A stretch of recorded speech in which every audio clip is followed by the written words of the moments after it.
रज़ा जाते जाते मेरे ख्याल में हम इस पर एक तबसरा ज़रूर करें, क्योंकि इस तरह की इत्तलात आ रही हैं कि जिस जज ने कल एफआईए का जो कदम था, उसको गैर कानूनी करार दिया, उनके खिलाफ हुकूमत रेफरेंस बनाने की तरफ जा रही है।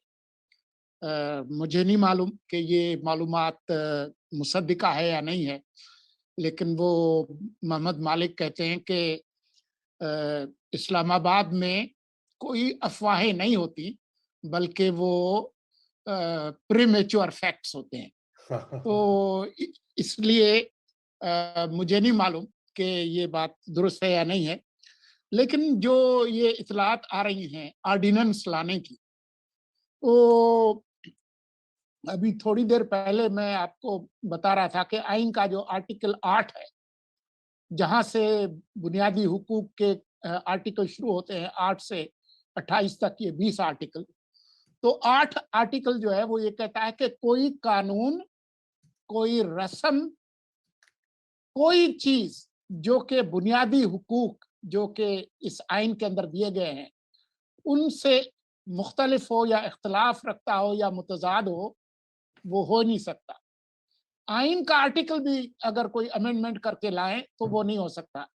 तो ये ऑर्डिनेंस वगैरह लाना, पार्लियामान के अंदर तो आर्टिकल 89 के तहत उसको कोई भी हाउस रिजेक्ट कर सकता है।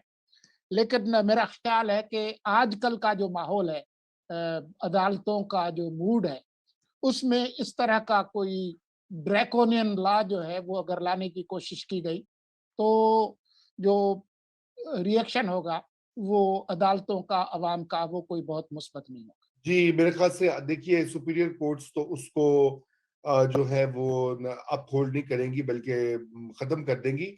मैं ये जिक्र जरूर कर दूं सोलंकी साहब कि ये जो रेफरेंस की बात हो रही है, मेरे ख्याल से इसमें देखना ये होगा कि ये रेफरेंस जो है ये हाई कोर्ट या सुप्रीम कोर्ट के जजेस के खिलाफ होता है फाइल। ये सेशन जज जो है ये हाई कोर्ट की चीफ जस्टिस की मातहत होते हैं, तो वो उन्हीं को दरखास्त दी जा सकती है। और मुझे नहीं पता कि एग्जीक्यूटिव उसमें कितना रोल प्ले कर सकता है। ये ज्यादा तड़ियां और धमकियां हैं जो पीटीआई की तरफ से, और इसमें कोई इतना नहीं है। हाँ, अलबत्ता अगर उन्होंने कोई मिसकॉन्डक्ट किया है तो उसके खिलाफ दरखास्त देकर चीफ जस्टिस हाई कोर्ट जो है, मुतल्लिका हाई कोर्ट के, वो इंक्वायरी ऑर्डर कर सकते हैं या उनको सस्पेंड कर सकते हैं अगर बहुत ही शवाहिद इस तरह के संगीन है। लेकिन उसके लिए भी इंक्वायरी का प्रोसेस होगा। ये जो हजीमत हुई है, आपने जो बैकलैश की बात कही है कल, ये उस बैकलैश को मैनेज करने के लिए इस तरह के जो है ना ये छोड़े जा रहे हैं शोशे। ये इससे और कोई ज्यादा नहीं, ये घबराए हुए हैं, पैनिक में है। फहद, अभी यही बात हो रही थी, दीगर भी हमारे जो बहुत सारे बाखबर साथी और दोस्त जो यहाँ पर नया दौर प्लेटफॉर्म से गुफ्तगू करते हैं, वो भी इसी चीज की तरफ इंडिकेट कर रहे हैं कि चाहे कुछ होना है या नहीं होना, घबरा जरूर गई है गवर्नमेंट। और जब आप घबरा जाते हैं तो फिर आप गलतियां करते हैं, एक के बाद दूसरी, दूसरी के बाद तीसरी। और ये एक तारीखी अमल है। कोई भी गवर्नमेंट जो है इस वक्त, अगर खान साहब अपने पत्ते सही नहीं खेलेंगे तो फिर यकीनन वो ये जो तब्दीली वाली जो बात है उसको पूरा कर देंगे। अगर वो मतानत से और संजीदगी से मामलात का जायजा लेके, अभी भी मैं समझता हूँ कि उनके पास मौका है कि वो अपनी रविश बदल लें, तो वो कोई ऐसी बात नहीं है, वो इक़्तिदार में ही अपना पूरा 5 साल पूरे कर सकते हैं और शायद शायद कर भी जाएं।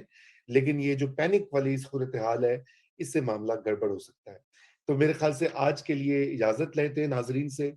और शुक्रिया सोलंकी साहब, और फहाद हुसैन का भी शुक्रिया। नाजरीन, कल शब आपसे फिर मुलाकात होगी रात 9 बजे। और खुदा कल कल जुमा है, तो कल सेठी साहब हमारे साथ हैं। जी।